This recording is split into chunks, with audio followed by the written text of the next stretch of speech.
Vamos orar, amada igreja, para nós lermos a palavra do Senhor, compreendermos a palavra do Senhor e vivermos aquilo que o Senhor ordena em sua palavra. Bondoso Deus, cá estamos na tua presença e diante da tua santa e preciosa palavra. O nosso pedido como igreja é que o Senhor fale aos nossos corações, a todos nós aqui, almas que estão diante do Senhor aos teus pés, umas salvas pelo Senhor, crente em Jesus Cristo, que desejam viver uma vida com o Senhor. Portanto, fale a estes, Senhor, que desejam viver para a tua honra e tua glória. Outras, quem sabe, que estão aqui nessa manhã sem conhecer a Jesus Cristo, sem ser salvo ainda. Portanto, pelo poder da tua palavra, ganhe estes corações que estão mortos nos seus delitos e pecados. A tua palavra, o Evangelho, é poderoso para a salvação de todo aquele que crê. Ao abrir a tua palavra, Senhor, que ela, de fato, direcione o que iremos aprender nesta manhã e, consequentemente, viver durante os dias de nossas vidas. No nome de Jesus, amém, amém. Temos problemas? E agora? Filipenses capítulo 4, vamos ler do versículo 4 até o versículo 7, na sequência que nós estamos seguindo, verso a verso, expondo a carta de Paulo aos Filipenses. Eu digo a você que nós estamos aí caminhando para o final, né? Estamos de fato concluindo os últimos degraus dessa subida, ou dessa caminhada, ou dessa descida, na caminhada aqui, né, no estudo da carta aos Filipenses, capítulo 4, versículo 4 até o versículo 7, diz assim a palavra do Senhor: alegrem-se sempre no Senhor. Outra vez digo, alegrem-se. Que a moderação de vocês seja conhecida por todos. Perto está o Senhor. Não fiquem preocupados com coisa alguma, mas em tudo sejam conhecidos diante de Deus os pedidos de vocês, pela oração e pela súplica com ações de graças. Leia comigo o versículo 7, por favor, na sua versão.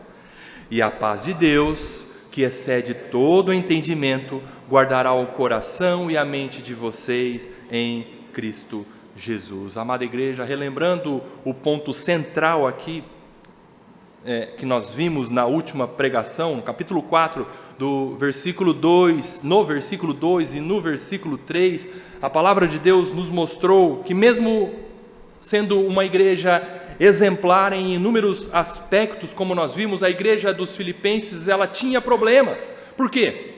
Porque não existe e nunca existirá uma igreja perfeita. Enquanto cá estivermos, enquanto a igreja, pelo momento temporal que o Senhor predeterminou, enquanto a igreja for militante, a igreja não será perfeita. É bem verdade que a igreja triunfante, a igreja gloriosa já está pronta, definida e preparada no coração e nos decretos de Deus, mas nós estamos aqui no curso do caminho. Portanto, não há igreja perfeita, como nós vimos, e a igreja dos Filipenses era uma igreja exemplar em vários aspectos.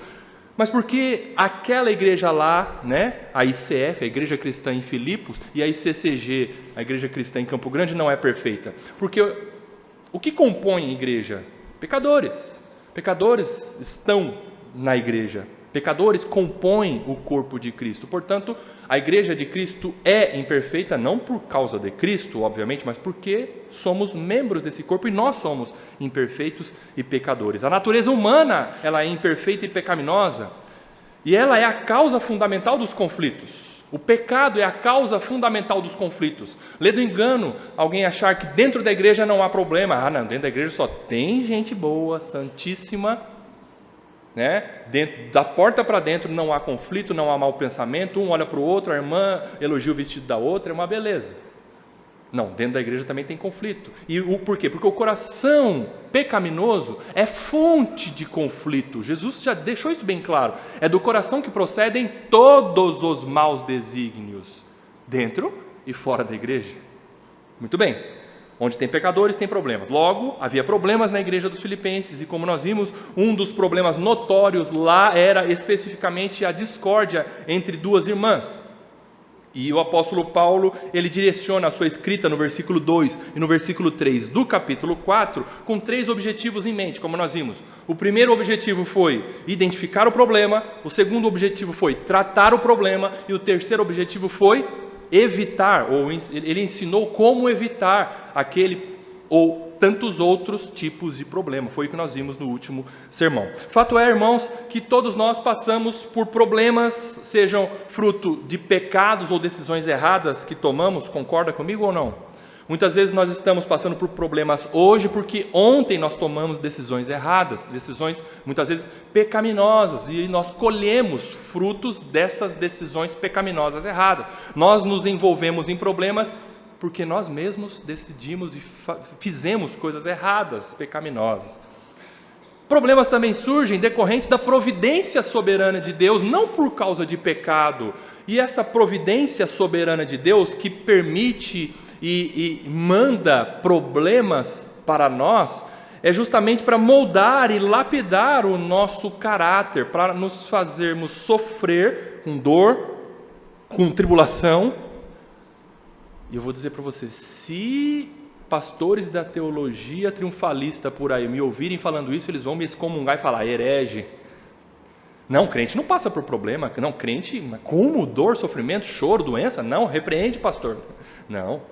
Deus manda sobre nós problemas, para nós não nos emaranharmos no problema, mas para nós recorrermos a Ele, para nós vivermos na dependência dEle, para nós nos entregarmos a Ele, mesmo em meio aos problemas. Veja a vida de Jó. O livro de Jó é um livro que os pregadores da teologia triunfalista desejam tirar do cânon. Deus mandou tribulação sobre a vida de Jó. E Jó tinha pecado para Deus mandar? Não. Deus falou de Jó: Satanás, olha o meu servo Jó. Ele é um homem íntegro, reto, temente a mim e que se desvia do mal. Estou falando de Jó e estou falando de Noé também, né? Deus falou isso sobre Noé também. Fato é que nós passamos por problemas por conta de decisões pecaminosas ou também pela providência soberana de Deus sobre as nossas vidas. Agora, o que me deixou maravilhado é o que Deus ensina aqui em sua palavra, pela escrita de Paulo aos Filipenses, sobre como nós devemos passar pelos problemas, como nós devemos reagir em meio aos problemas, muitas vezes problemas intensos, marcantes e doloridos que drenam a nossa energia, que nos fazem chorar dias e dias. E o que fazer quando estamos prestes a enfrentar um problema, ou o que fazer quando estamos no meio, enfrentando um problema? Então eu trouxe para você 4 pontos sobre o que fazer quando estamos diante ou no meio de um problema. Primeiro ponto: alegre-se no Senhor, versículo 4. Segundo ponto, agora já com o seu olhar nos versículos que nós lemos, tá? Na exposição de hoje. Primeiro ponto, alegre-se no Senhor, versículo 4. Segundo ponto, esteja convicto de que você sempre está na presença do Senhor, isso está lá no versículo 5. Terceiro ponto, ore e suplique ao Senhor, que é o versículo 6. E o último e quarto ponto é descanse no Senhor, é o versículo 7. Vamos então, ponto a ponto desse. Primeiro, alegre-se no Senhor, versículo 4. Você precisa mergulhar no contexto aqui da escrita do apóstolo Paulo. Como eu sempre tenho dito aqui, para nós compreendermos o falar de Deus diante de uma passagem, nós precisamos adentrar o contexto. Nós precisamos entender o que aquele texto, dentro do contexto, quer dizer para nós. E no contexto, nós vimos que o apóstolo Paulo, no contexto aqui do capítulo 4, o apóstolo Paulo, ele identifica um problema, ele trata um problema e ele aconselha os filipenses a evitar este problema. Portanto, neste assunto aqui, a questão de fundo é um problema. Nós não estamos aqui diante de um texto que está mostrando os tempos áureos dos filipenses, os dias maravilhosos que os filipenses estavam passando. Não, no contexto do capítulo 4, veja, o apóstolo Paulo iniciou o capítulo 4, ele identificou o problema, chamou 2 irmãs publicamente, a sua escrita foi pública, identificou o problema, tratou o problema e ensinou a igreja a evitar um problema. Então, nesse contexto aqui, o apóstolo Paulo está escrevendo com a mente a respeito de um problema que havia lá na igreja dos filipenses. Então, diante desse problema, incrivelmente, a ordem de Deus, através da sua palavra para você e para mim, mesmo em meio a um problema, alegre-se sempre no Senhor. Outra vez digo, alegre-se. Se você pegar somente o versículo 4, você jamais imaginaria que esse versículo está dentro de um contexto de um problemaço. Perceba, se você voltar ao versículo 3 ou versículo 2, peço a Evódia e a Sintique que no Senhor tenham o mesmo modo de pensar. Agora, lembra, na exposição passada, eu disse que alguém leria, e alguém leu esta carta publicamente lá na igreja dos Filipenses. Quem sabe Epafrodito, quem sabe um outro presbítero lá, leu essa carta publicamente. E ao ler essa carta, publicamente, ele chamou a atenção de todos e disse, e leu, né? Evódia e Sintique, certo, uma estava lá, outra estava aqui, porque elas estavam divididas, elas não sentavam perto, elas estavam brigadas. Evódia, Sintique, tem o mesmo pensamento no Senhor. E ela, meu Deus, está falando de mim. É um problemaço. Mas diante disso, no versículo 4, o apóstolo continua a escrita: alegrem-se no Senhor, irmãs, irmãos. Eu identifiquei o problema entre vocês, estou tratando esse problema, eu quero que vocês evitem esse problema, mas em meio ao problema, fique triste, fique para baixo, abandone, jogue tudo para o ar, deixa a igreja? Não. Em meio ao problema, o apóstolo Paulo ordena, e aqui é uma ordem, é um mandamento apostólico da palavra de Deus: alegrem-se sempre no Senhor. E ele não diz somente uma vez, mas ele repete: repito, irmãs, Evódia e Sintique, reconciliem-se e alegrem-se no Senhor. Todos os envolvidos, reconciliem-se e alegrem-se no Senhor. A igreja que está ferida, que está machucada, que está entristecida por conta desse problema, alegrem-se no Senhor sempre. Paulo escreve esta ordem e é de forma repetida. Prestem atenção, filipenses, mesmo em meio aos problemas, alegrem-se sempre no Senhor. Eu vou repetir, alegrem-se. Paulo, ele enfatiza, ele repete o verbo alegrar-se, para mostrar que alegrar-se não é algo que nós devemos ter ou viver ocasionalmente, ou só quando as circunstâncias estão ótimas, ou estão boas, ou estão favoráveis, ou num domingo de manhã como esse no culto. Não, a alegria que nós devemos ter no Senhor é sempre, sempre. É gostoso nós estarmos aqui no domingo? É muito bom nós estarmos aqui adorando o Senhor, e é uma alegria para o meu coração, digo por mim, é uma alegria estar aqui com os irmãos adorando ao Senhor, mas a minha alegria não pode estar baseada aos domingos de manhã. Chega na segunda-feira, que droga, né? Tem que trabalhar. Filha, tem que levar você para a escola. Não vejo a hora de você entrar de férias. A nossa alegria não pode estar baseada no saldo positivo de nossa conta bancária, por exemplo. E eu creio que a maioria dos brasileiros é difícil de ver o azulzinho na conta. É mais fácil ver o vermelhinho na conta. Mas a nossa alegria não pode estar baseada nisso, nas circunstâncias favoráveis, nos momentos bons ou ótimos que nós vivemos. E mais, a alegria não é algo que nós devemos fazer quando nós sentimos vontade, ou viver quando nós sentimos vontade. A alegria, de acordo com esse versículo, não é de acordo com a nossa vontade. Paulo disse: alegrem-se sempre no Senhor, tendo vontade ou não tendo vontade. Quando as coisas estão indo bem ou quando as coisas estão indo mal. Outra vez digo, alegre-se. Tudo vai depender de onde vem a sua e a minha alegria. Qual é a fonte e a razão da sua alegria? E para nós termos alegria sempre, a fonte ou a razão da nossa alegria não pode ser a nossa vontade. Hoje eu estou com a vontade de ficar alegre. Hoje eu estou com a vontade de ter ódio. Não é? A nossa vontade é pecaminosa, o nosso coração é enganoso. Então a alegria que nós devemos viver não deve estar baseada na nossa vontade. Ok? É sempre tendo vontade ou não tendo vontade. Para nós termos alegria sempre, a fonte ou a razão da nossa alegria não pode estar nas circunstâncias, sejam elas favoráveis ou desfavoráveis. Se você está ali trocando o pneu do seu carro porque furou e você entra às 7h30 e você está às 7h20 trocando o pneu do carro na rua, alegre-se não no pneu, porque não dá, mas no Senhor. Alegre-se no Senhor. Para nós termos alegria sempre, a fonte ou a razão da nossa alegria deve ser o Senhor. O Senhor. Alegrem-se sempre no Senhor. Outra vez digo, alegrem-se. Aí você pode me dizer, mas Rodrigo, você não sabe quão difícil, quão dolorido, quão gigante é o problema que eu estou vivendo. Você não tem noção do que eu estou passando, Rodrigo. É fácil para você falar? Não é? Porque quando a gente vai falar para uma pessoa, mas fulano, se alegra no Senhor, a pessoa fala, mas você não sabe o que eu estou passando. E é bem verdade, eu vou responder para você, eu não sei o que você está passando. A sua dor, às vezes, não é a minha dor, o seu problema não é o meu problema. É verdade, eu concordo com você, eu não sei o que você está passando, mas uma coisa eu sei que o nosso Deus é muito, muito maior do que todos os nossos problemas juntos. De uma coisa eu posso dizer para você, isso eu tenho certeza.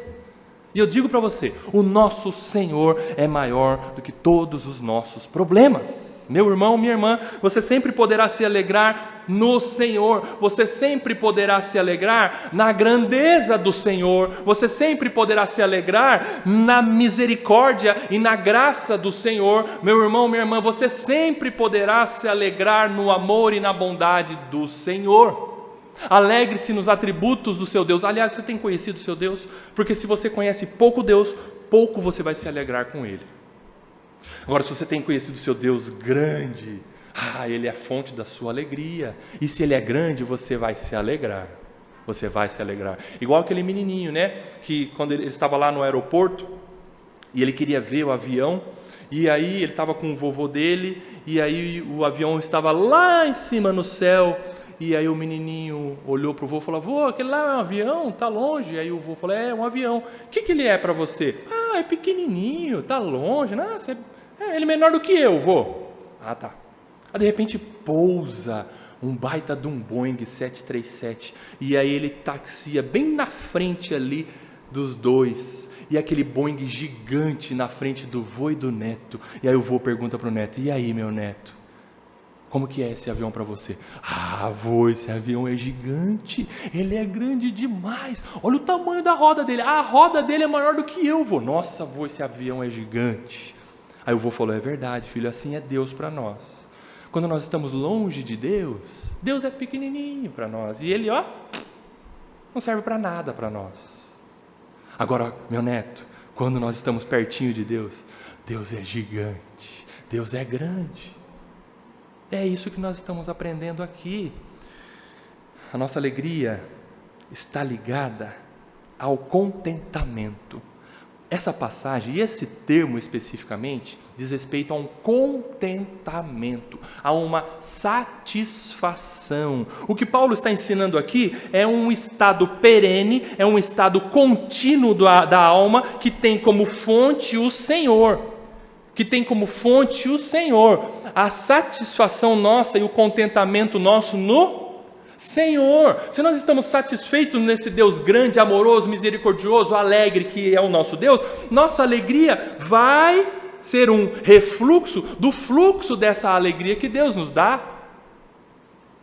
Agora, se Deus está distante de nós, se você não está conhecendo os atributos do seu Deus, meu irmão, minha irmã, você vai ser um ranzinza, um chato, um triste, mas triste, uma tristeza pecaminosa, né? Uma tristeza ruim. Perceba, a nossa alegria está baseada no Senhor. As circunstâncias estão aqui, o pneu furado está aqui, a conta no negativo está aqui, a doença está aqui, e Deus está aqui. E a nossa alegria não está aqui, a nossa alegria está no grande Deus. É isso que o apóstolo Paulo está ensinando à igreja, aos filipenses, em meio aos problemas. Eu acredito que nesse momento as irmãs quebraram o coração. Eu falo a verdade. Por que nós estamos brigando? Nós estamos tão chatas uma com a outra, estamos tristes uma com a outra. Que situação triste é ficar brigado, não é? Não, é verdade, a gente precisa se alegrar no Senhor. É o contexto do problema, veja, legal, né? Não o problema, legal a solução que o apóstolo Paulo dá ao problema. E com isso a alegria pode coexistir com circunstâncias que nos dão tristeza. Veja, para o mundo isso é um paradoxo, mas nós vivemos um contrassenso com relação ao mundo. O mundo diz para você, a sua alegria está baseada na sua felicidade. Olha aí, alegria e felicidade. Felicidade é um momento, né? A sua alegria está baseada quando você está na praia, passando o Réveillon lá em Copacabana. Mas aí passa o Réveillon, dia 1º de janeiro de 26, vem. E aí Copacabana acaba para você, que você tem que voltar para Campo Grande City. E aí? E a sua alegria, como é que fica? Né? Então, a nossa alegria pode coexistir, e coexiste sim, se a nossa alegria for o Senhor. Ela coexiste com as circunstâncias doídas, circunstâncias que nos afetam, circunstâncias e momentos que nos causam preocupações intensas, dores intensas. Mas o que vai prevalecer nessa relação entre estar alegre e as circunstâncias ruins? Perceba, é uma relação, elas coexistem na sua e na minha vida. Estar alegre e vivenciar circunstâncias ruins. O que vai prevalecer nessa relação? Depende da fonte ou da razão da sua alegria, da sua satisfação, do seu contentamento. Depende. Se a sua alegria não for o Senhor, o que vai prevalecer são as circunstâncias ruins, e elas vão te esmagar. E elas vão te deixar triste, para baixo, muito triste, desanimado, angustiado, aí vem depressão, aí vem, tristeza profunda, porque a gente não vê o Senhor. Mas aí quando a gente está baseado no Senhor, amando o Senhor, buscando o Senhor, a nossa alegria e contentamento e satisfação é o Senhor, ainda que passemos por momentos de intensa dor, de intenso sofrimento. Digo a você, não estou dizendo que nós não temos sofrimento, ou nós não vivemos sofrimento, ou que nós devemos assim relevar o sofrimento. Não é isso, não. Nós sofremos muito, mas o que fazer diante do sofrimento que muitas vezes Deus, em sua providência, manda na sua e na minha vida? Nós devemos nos alegrar no Senhor, estarmos satisfeitos no Senhor, estarmos contentes no Senhor. E esta é a verdade que Deus está nos revelando aqui diante dos nossos olhos nesta manhã. Versículo 4: alegrem-se sempre no Senhor. Outra vez digo, alegrem-se. E como eu sei que isto é verdade? Como eu sei que isto é verdade? Ah, Rodrigo, está na palavra de Deus que é verdade. Sim, ok, essa é uma resposta muito boa, mas eu quero outra resposta. Como eu sei que isso é verdade? Eu sei por causa do próximo ponto, eu sei por causa do contexto. Aliás, cada um desses pontos se baseia no anterior, ela tem ligação com o anterior. Esses 4 pontos, você vai ver que um depende do anterior, o segundo depende do primeiro, o terceiro depende do segundo e do primeiro, e o quarto depende de todos os outros anteriores. Veja, versículo 4, alegrem-se sempre no Senhor. Outra vez digo, alegrem-se. Ok, como fazer isso? Ponto 2, estando convicto que sempre estou na presença do Senhor. Versículo 5, que a moderação de vocês seja conhecida por todos, perto está o Senhor. Irmãos, a palavra moderação aqui traz um sentido de equilíbrio, ser equilibrado, ser equilibrado. Todos nós passamos por problemas, sim. Contudo, a maneira como você reage a um problema é o que faz a diferença. E muitas vezes nós reagimos de forma imoderada, de forma desequilibrada, de forma destemperada. Que todos conheçam e vejam que você reage com moderação. É isso que Paulo está ensinando aqui, com equilíbrio, com tempero, não com pânico, não com descontrole, não com desequilíbrio emocional, ou quem sabe no ponto radical, de uma ira pecaminosa. É isso que Paulo está ensinando diante de um problema, que nós sejamos moderados. E é difícil isso, né? É difícil, porque se você está atrasado e tem um carro, um ser vivo, um Neandertal na sua frente, que não anda de jeito nenhum, e você, o que você faz? Buzina, está errado. Eu também buzino. E isso mexe com a gente não está sendo moderado, e a gente buzina com a direita e com a esquerda, a gente não está sendo equilibrado, tem que ser só com uma. Veja, o apóstolo Paulo está mostrando, dentro desse contexto de um problema, nós precisamos buscar moderação no Senhor, que a moderação seja conhecida que todos olhem para você e falem: gente, aquela pessoa sabe se controlar, hein? Ela conta até 1000, ela não conta até 10. Ela é moderada. Então, que nós sejamos conhecidos por isso, por sermos moderados.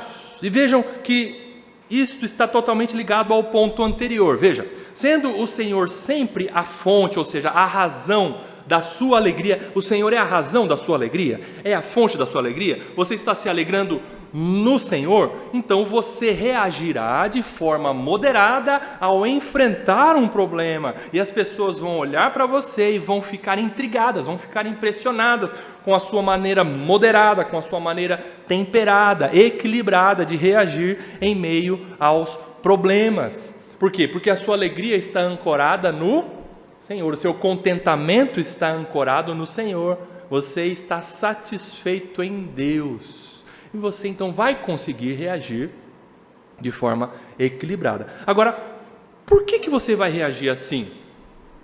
Porque as pessoas estão vendo você? Não somente por isso. Isso é secundário. Mas porque o Senhor está perto de você. Porque o Senhor está perto de você. Irmãos, o olhar real e mais próximo das nossas reações não é o olhar das pessoas, é o olhar do Senhor. As pessoas sim estão vendo as nossas reações, mas antes, ou muito mais real do que as pessoas olharem a sua reação, Deus está olhando a sua reação. Deus é o público dos nossos pensamentos.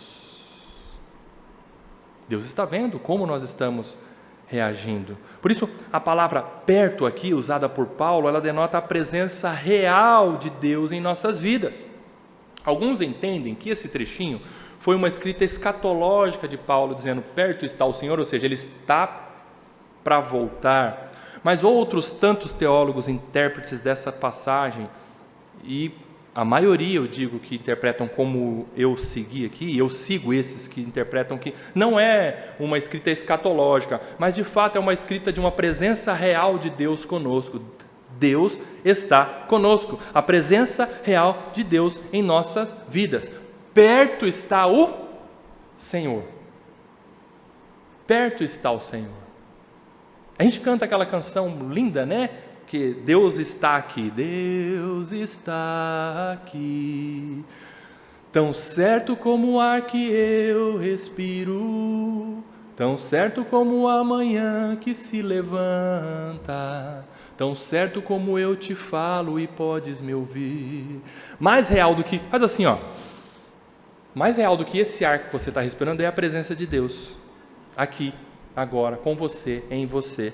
Deus está aqui. Em meio a um problema difícil, você deve ter o seguinte pensamento: eu quero que as minhas reações sejam moderadas diante dos meus irmãos, sim, diante dos meus familiares, sim, diante dos meus vizinhos, diante dos meus colegas de trabalho, diante das pessoas, ou no trânsito, ou no Uber, ou no trem, ou no cavalo.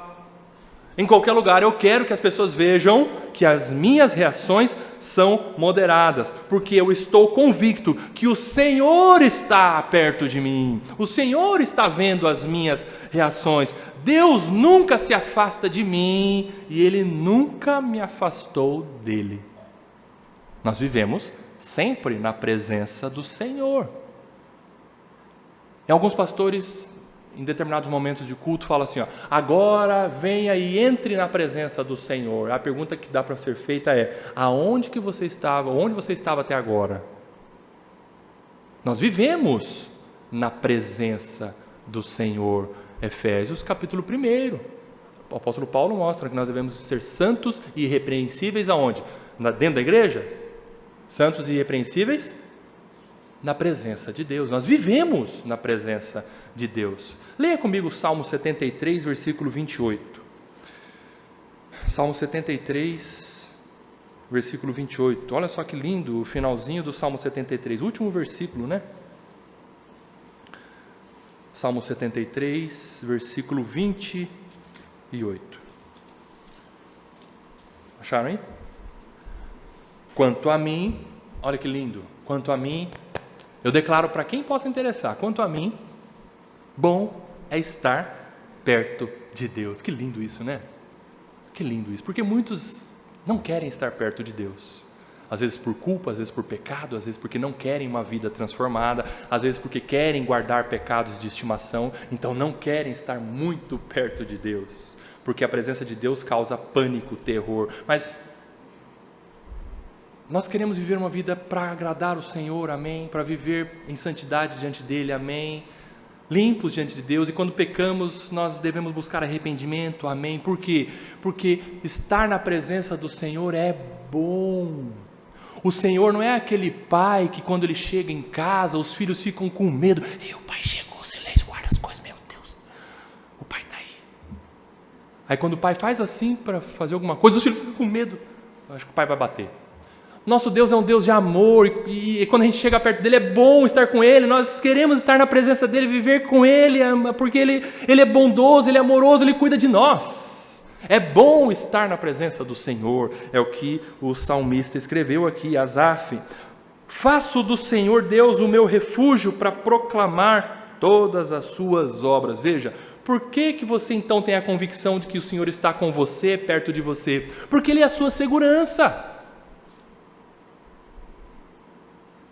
Ele é a sua segurança. O salmista está dizendo, é bom estar perto do Senhor, e eu faço do Senhor, que Ele está aqui comigo, Ele é meu, eu faço dele o meu refúgio. E a pergunta é, quem então pode te fazer algum mal? Ninguém. Por isso que você anda com o Senhor, e se alguém te perguntar, você está sozinho? Você vai falar, não, Deus está comigo. Deus está comigo, o Senhor está comigo, e eu faço dele o meu refúgio, para proclamar todas as suas obras. Muito bem, e este versículo 5 então de Filipenses 4 traz essa lição tão valiosa.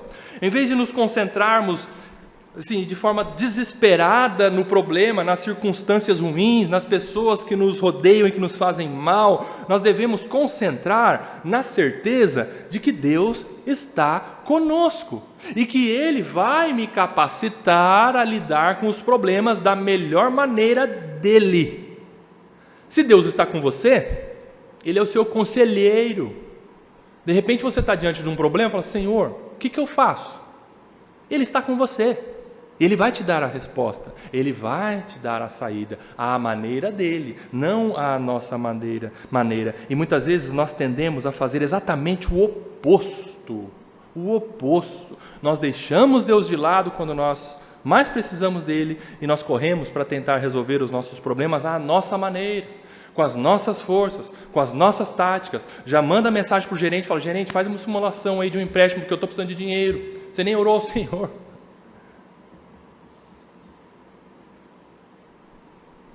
E a gente corre para resolver os problemas à nossa maneira. Quem sabe, quando você termina de tentar resolver um problema, você criou outro. Não é? Acontece comigo muitas vezes. Cabeça dura. Vou tentar resolver um problema, crio outro. E assim vai, porque nós somos complicados. Mas Deus está conosco e Ele está ao nosso lado como nosso conselheiro. Portanto, há 4 palavras que você precisa dizer sempre para você mesmo, todas as vezes que você estiver enfrentando um problema na sua vida. Quando você estiver diante de um problema e esse problema está te deixando triste, o problema te deixa triste? Deixa. O problema te deixa ansioso? Deixa. Quando você estiver preocupado, quando você estiver com dor de barriga, o problema te dá dor de barriga? Às vezes dá. Às vezes dá. Quando o problema te dá calafrios ou insônia, problemas tiram o seu sono? Tiram. Então 4 palavras que você precisa dizer para você mesmo, e as palavras são: perto está o Senhor. Repita comigo: perto está o Senhor. Aleluia, aleluia. Estejamos convictos que o Senhor está perto. E se vivemos na presença do Senhor, Ele de fato sempre está perto de nós, e se Ele está perto de nós, Ele nos ouve. Ele nos ouve. E se Ele nos ouve, o que nós precisamos fazer em meio aos problemas? Ponto 3. Orar e suplicar ao Senhor. Portanto, ore e suplique ao Senhor. Versículo 6.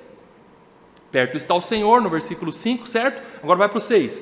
Não fiquem preocupados com coisa alguma, mas em tudo sejam conhecidos diante de Deus os pedidos de vocês, pela oração e pela súplica, com ações de graças. Irmãos, o que é preocupação? Preocupação, a própria palavra nos responde. Preocupação. Você se ocupa antecipadamente. Você está ocupado sem estar acontecendo aquilo que precisa, né, da sua ocupação. Você se ocupa antes. Você gasta energia antes. Você, quem sabe, começa a fazer planos e projetos antes mesmo, ou na hora errada. Isso vai drenando a sua energia, isso vai tirando a sua paz, isso vai deixando você preocupado, mal. A preocupação deixa você mal, ansioso, sem sono ou com muito sono. É igual você correr na esteira. Quando você está correndo numa esteira, você gasta energia, não gasta? Mas para onde você está indo? Para lugar nenhum. Você não chega em lugar nenhum, mas gasta a sua energia. Isso é preocupação. A preocupação tira o foco da gente, não é? A preocupação tira o nosso sono. A preocupação nos deixa exaustos, desanimados, angustiados. A preocupação tira o nosso apetite. Ou a preocupação, para alguns, dá muito apetite, dá vontade de comer chocolate. Né? A preocupação tira a nossa concentração para as coisas básicas. De repente você está calçando os pés invertidos, o esquerdo no direito, o direito no esquerdo, e vai trabalhar e você nem percebe porque a sua cabeça está cheia de preocupação. A gente fica fora de órbita. Certa vez um homem chegou no pronto-socorro do hospital com as 2 orelhas totalmente queimadas, cheia de bolha. Aí o médico plantonista perguntou para ele: mas homem, como que você queimou as 2 orelhas? Aí o homem respondeu para o médico assim: sabe o que é, doutor? Eu estava passando a minha roupa porque eu estava preocupado com a entrevista de emprego que estava agendada para mim. E eu estava passando roupa e o telefone tocou e eu fui atender o telefone e queimei a orelha, doutor. Eita, queimou a orelha, sério? Mas como que você queimou a outra orelha? Sabe o que é, doutor? Eu não tinha pomada em casa, eu fui ligar na farmácia.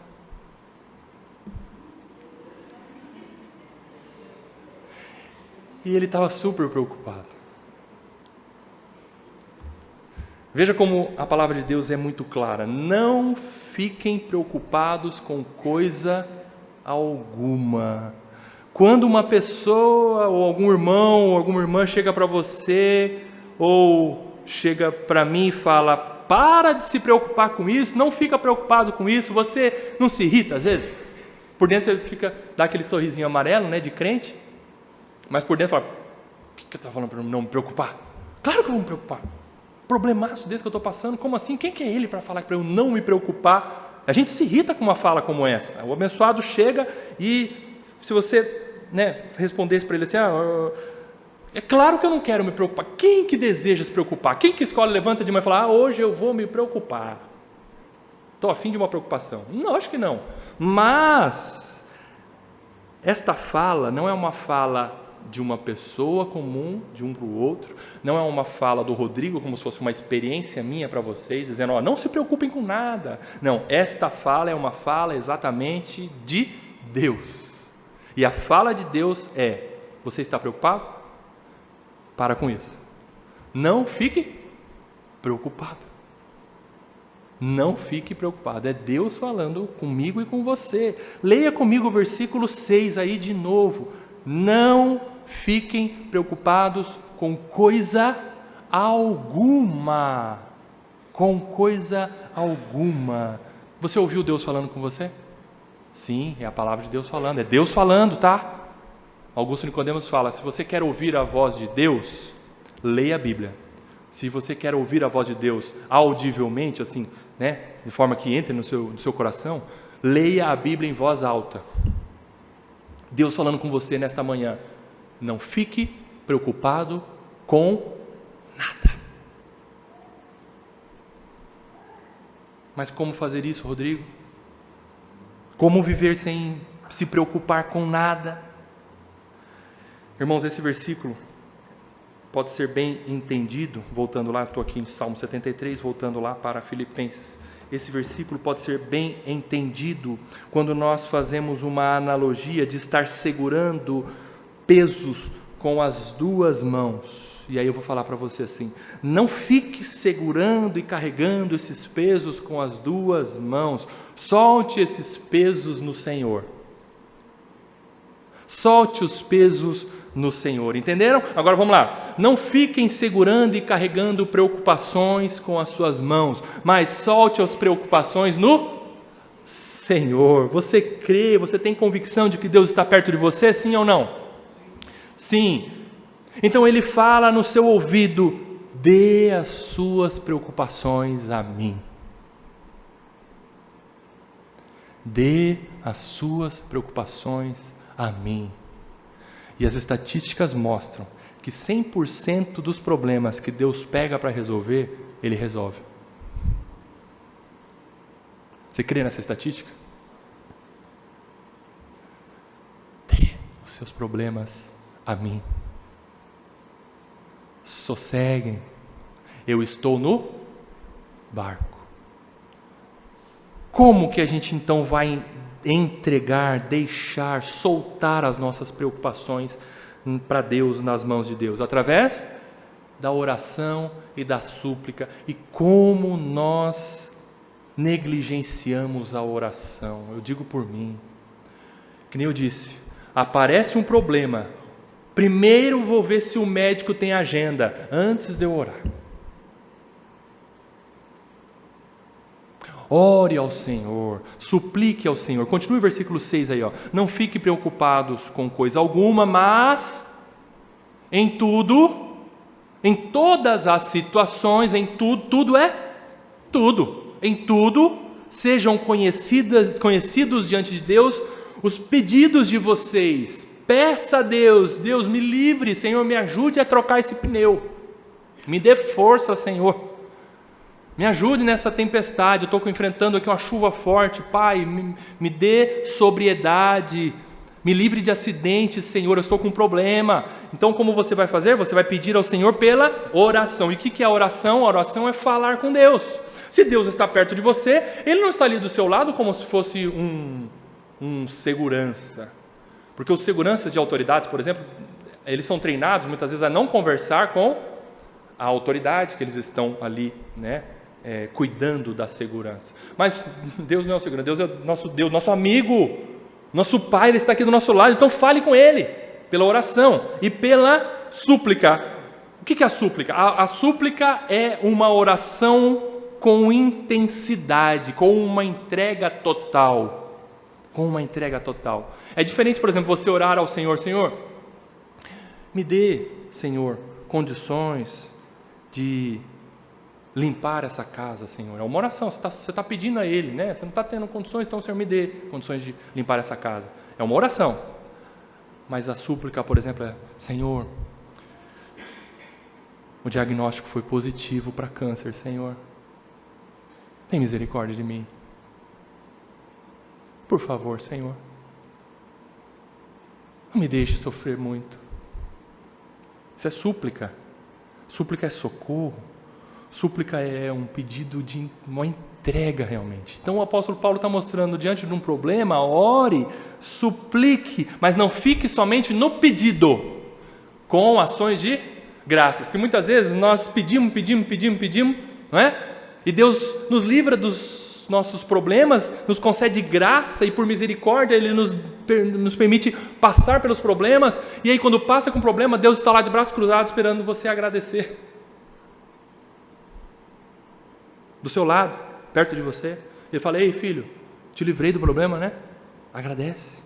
Por isso que o apóstolo Paulo fala: peça, ore, suplique, mas com ações de graça. O que é, muitas vezes a expressão ações de graças, pouco no Antigo Testamento, mas mais no Novo Testamento essa expressão aparece, ações de graças. O que são ações de graças? Você pode trocar pela palavra agradecimento.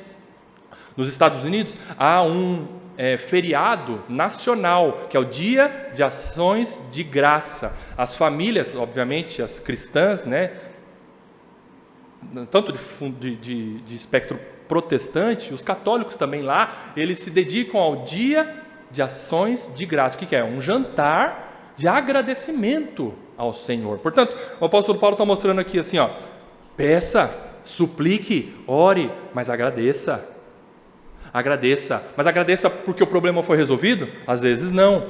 Ei, agradeça, mesmo o problema não estando resolvido. Senhor, o Senhor não me curou, mas obrigado, Senhor, porque eu ainda tenho o Senhor.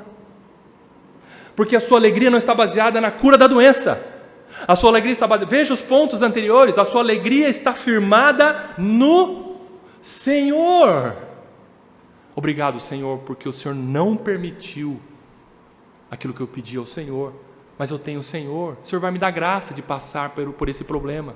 Como o apóstolo Paulo enfrentou o espinho na carne. E ele disse que quando ele era fraco, ele era forte. Deus não livrou aquele espinho na carne do apóstolo Paulo. Mas ele agradeceu ao Senhor. Ele tinha um coração grato, e essa instrução ele está passando aos filipenses e a nós nesta manhã. Nós devemos agradecer ao Senhor por todas as circunstâncias, todas. O teólogo puritano William Bridge, ele nasceu em 1600 e morreu em 1671. William Bridge escreveu o seguinte: um homem de oração nunca pode ser muito infeliz, seja qual for a sua condição, pois ele tem para si o ouvido de Deus. Repito, um homem de oração nunca pode ser muito infeliz, seja qual for a sua condição, pois ele tem para si o ouvido de Deus. Aleluia, louvado seja Deus. Deus está perto de nós. Então, diante de um problema ou no meio de uma tribulação, você tem duas coisas a fazer, e somente duas coisas a fazer: pegar o ferro de passar da preocupação ou pegar o telefone da oração. Não tem outro caminho para você e para mim. Só tem duas alternativas. É nessa bifurcação que você se encontra diante de um problema: ou buscar resolver com suas próprias forças, ou recorrer ao Senhor e pedir em oração e súplica. Qual caminho você vai escolher seguir? Somente essas duas alternativas. E quando você ora, quando você suplica, um tsunami inunda o seu ser. Não um tsunami de ansiedade, não um tsunami de mais preocupação. Um tsunami invade o seu coração e a sua mente. Qual é esse tsunami que invade? A paz de Deus. Versículo 7, aqui a gente vai para o quarto e último ponto, caminhando para encerrar. Versículo 7. Então, depois de você ter, olha só, uma ordem: se alegrado no Senhor sempre, certo? Seja moderado, porque Deus está perto de você, você vive na presença do Senhor, e o Senhor está com você. Então, se o Senhor está com você e em você, diante de um problema, você tem que orar, suplicar e agradecer. Diante disso, diante de todo esse pacote, o que acontece com você? A paz de Deus invade ou preenche todo o seu ser. Versículo 7. E a paz de Deus, e essa paz de Deus, o apóstolo Paulo explica, excede todo o entendimento. A paz de Deus é algo inexplicável, é aquilo que as pessoas de fora, os ímpios, os seus familiares, quem sabe a sua mãe, diante do problema que você está passando e você está feliz ali do lado dela, e elas perguntam: meu filho, como que você está tão feliz assim diante desse problemão aí que você está vivendo? Vó, ou mãe, é inexplicável, mas Deus é bom. A paz de Deus, que excede todo o entendimento, está além da compreensão humana, guardará o coração e a mente de vocês em Cristo Jesus.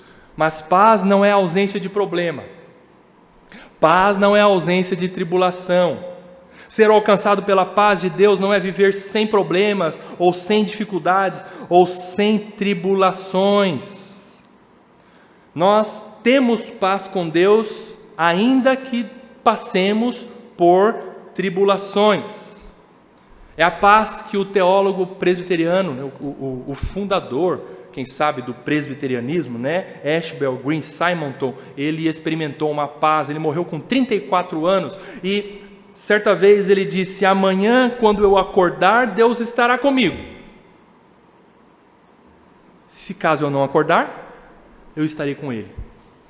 É uma paz que inunda o nosso ser, independentemente das circunstâncias, e é paz que pílula nenhuma pode dar, paz que gole nenhum pode dar, paz que trago nenhum pode dar, paz que entretenimento ou dinheiro nenhum pode garantir. É paz em Cristo Jesus. Somente paz em Cristo. Só em Cristo você tem essa paz. Jesus disse para uma audiência, dizendo assim, especialmente dos seus discípulos: eu não dou a minha paz como o mundo dá. Eu dou a minha paz e eu sou a paz. Jesus Cristo é a nossa paz. Essa paz é dada por Deus. Essa paz é dada por Deus. Por quê? Porque Jesus Cristo garantiu essa paz. Mas paz para nós vivermos entre nós? Não. Jesus Cristo garantiu a paz que nós temos para com Deus. Porque ainda que nós tenhamos paz com todos os seres humanos, mas não tenhamos paz com Deus, nós estamos fritos. E Cristo garantiu a nossa paz com Deus. Cristo pagou, cancelou a nossa dívida contra Deus. Em Cristo nós temos paz com Deus. Pega todos os seus problemas que você tem, coloca na mesa.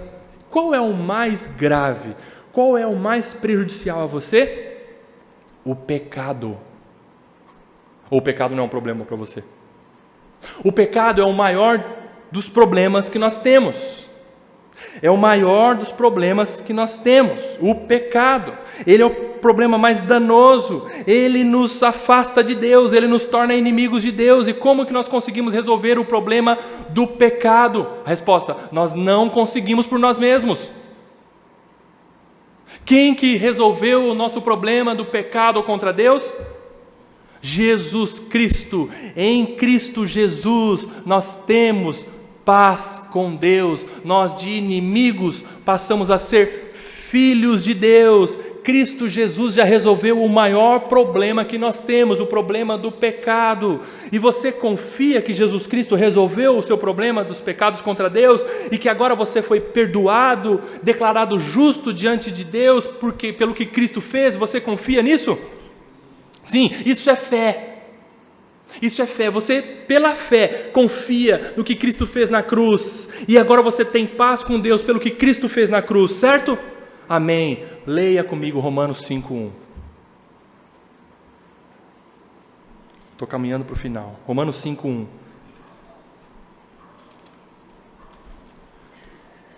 Cristo Jesus resolveu o nosso problema, o nosso maior problema que nós tínhamos, o pecado, inimizade contra Deus. Romanos 5:1 diz assim, leia aí bem forte na sua versão, que eu vou ler aqui na minha. Justificados, pois, mediante a fé, temos paz com Deus por meio do nosso Senhor Jesus Cristo, louvado seja Deus. Nós temos paz com Deus. E se nós temos paz com Deus, a paz de Deus inunda o nosso ser quando nós recorremos a Ele. Porque você não está pedindo algo para um inimigo, você está pedindo algo para aquele que é seu pai, seu amigo, e você tem paz com Ele. Você tem livre acesso por meio de Jesus Cristo, aleluia. E os problemas dessa vida, comparado ao pecado, passam a ser nada. Nada. Agora caminha um pouquinho mais para frente, Romanos capítulo 8. Então, se o seu problema for resolvido e você tem paz com Deus, vamos olhar agora para os problemas que temos aqui nessa terra. Romanos 8, vamos ler aí do 31 até o 39. Que diremos então à vista destas coisas? Se Deus é por nós, qual problema será contra nós? A resposta está implícita na pergunta. Nenhum. E o apóstolo Paulo pergunta, quem será contra nós? Ninguém. Aquele que não poupou o seu próprio filho, mas por todos nós o entregou, será que não nos dará graciosamente com ele todas as coisas? Meu irmão, minha irmã, se você está passando por um problema, será que Deus não irá te socorrer nesse problema? Ele te deu tudo que é Cristo. Você acha que o problema que você está enfrentando agora ele não vai te ajudar a resolver, ou quem sabe, ainda que não consiga resolver, não vai te dar graça, força para você passar por esse problema? Claro que vai. Não nos dará graciosamente em Cristo todas as coisas? Claro que sim, em Deus nós temos tudo, porque nós já temos mais daquilo que nós precisávamos, daquilo que impedia o nosso acesso a Deus, que era o pecado. Cristo pagou a nossa dívida que existia diante de Deus. Versículo 33, quem intentará acusação contra os eleitos de Deus? É Deus quem justifica. Quem os condenará? É Cristo Jesus quem morreu, ou melhor, quem ressuscitou, o qual está à direita de Deus e também intercede por nós. Quem nos separará do amor de Cristo? Aí tem algumas possibilidades. Será tribulação? Angústia? Perseguição? Fome? Nudez? Perigo ou espada? Versículo 36, como está escrito, por amor de ti somos entregues à morte continuamente, fomos considerados como ovelhas para o matadouro. Em todas estas coisas, porém, somos mais que vencedores por meio daquele que nos amou. Porque eu estou bem certo de que nem a morte, nem a vida, nem os anjos, nem os principados, nem as coisas do presente, nem do porvir, nem os poderes, nem a altura, nem a profundidade, nem qualquer outra criatura poderá nos separar do amor de Deus que está em Cristo Jesus, nosso Senhor. Então, o nosso maior problema foi resolvido em Cristo. O que são esses problemas que nós vivemos aqui? Nada. Louvado seja Deus. Portanto, a paz de Deus, que excede todo entendimento, guardará o nosso coração e a nossa mente em Cristo Jesus. Por que guardar coração e mente? O apóstolo Paulo mostra aqui duas dimensões. Coração é como se fosse, ou diz respeito à nossa emoção, e mente diz respeito à razão. Então a paz de Deus guardará, será como se fosse um guarda, como se fosse uma sentinela, uma protetora dos nossos sentimentos e da nossa razão. E o que precisa ser protegido quando nós estamos diante de um problema? As nossas emoções e a nossa razão. É ou não é?